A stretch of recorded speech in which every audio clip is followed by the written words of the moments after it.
మార్గశిర మాసం వచ్చిందని గోపికలను లేపుతూ కృష్ణుడిని పొందే వ్రతాన్ని ప్రారంభిద్దామని పిలుపు. దీని యొక్క భక్తి ప్రయాణానికి ఆరంభం అని అర్థం. ఈ వ్రతం ద్వారా లోకానికి మేలు జరుగుతుంది, వర్షాలు పడి ధర్మం నిలుస్తుంది, భక్తి లోక కళ్యాణం. దీని యొక్క అర్థం. వామన అవతారంలో 3 అడుగులతో లోకానికి వచ్చిన విష్ణువు మహిమ, దేవుడు రక్షకుడు అనేది దీని అర్థం.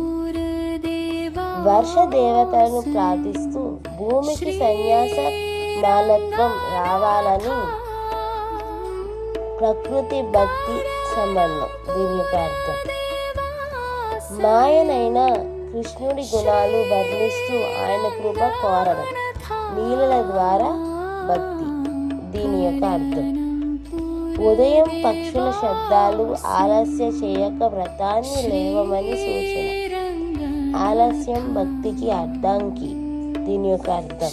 గోపికల మధ్య చర్చ, కృష్ణుని దర్శనం కోసం ఉత్సాహం, సత్సంగ శక్తి. దీని యొక్క అర్థం. నిద్రలో ఉన్న గోపికను లేపుతూ భాగ్యం నీకే ఉందని చెప్పడం, ఆత్మ జాగృతి. దీని యొక్క అర్థం. నంద గోపుని ఇంటి వైభవం వర్ణన, దైవ నివాసన మహిమ. దీని యొక్క అర్థం. కృష్ణుని పొందడం స్వర్గానికి మించినదని చెప్పడం, దైవ సాన్నిధ్యం స్వర్గం. కష్టపడి పాలిచ్చే ఆవుల్లా భక్తి శ్రమతో కూడినది, నిస్వార్థ సేవ. దీని యొక్క అర్థం. కృష్ణుని శౌర్యం, రక్షణ గుణం, దేవుడు శరణాగతి. దీని యొక్క అర్థం. ఇంకా నిద్రపోతున్న గోపికను మృదువుగా లేపడం అంటే సహనం, ప్రేమ. దీని యొక్క అర్థం. నంద గోపుని కుటుంబాన్ని ఆశ్రయించడం, గురుకృప. దీని యొక్క అర్థం. గోపికల సంభాషణ, వినయం, అహంకార రాహిత్యం. అర్థం. కృష్ణుడు నాయకుడు, రక్షకుడు, దైవ నాయకత్వం. దీని యొక్క అర్థం. కృష్ణుడి నుండి వరాలు కోరడం, భక్తి ఫలితం. దీని యొక్క అర్థం. సంపూర్ణ శరణాగతి, నేను కాదు నీవే అని దీని యొక్క అర్థం. దేవుని సేవలో దీపాల్లా వెలగడం, జీవితం సేవగా. దీని యొక్క అర్థం. దేవతలందరూ కృష్ణుడిని సేవిస్తారు, సర్వేశ్వరత్వం. దీని యొక్క అర్థం. అహంకారం విడిచి కృష్ణుని చరణాలు పట్టడం, వినయం. దీని యొక్క అర్థం. కృష్ణుని కరుణను వేడుకోవడం, కృపదృష్టి. దీని యొక్క అర్థం. కృష్ణుడు సింహంలా శక్తివంతుడు, భయనాశనం. దీని యొక్క అర్థం.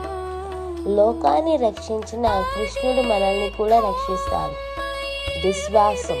దీని యొక్క అర్థం. దేవుడు అందరికీ అందుబాటులో ఉంటాడు, సమత్వం. దీని యొక్క అర్థం. కృష్ణుడి సౌందర్యం, ప్రేమ, రసభక్తి. దీని యొక్క అర్థం.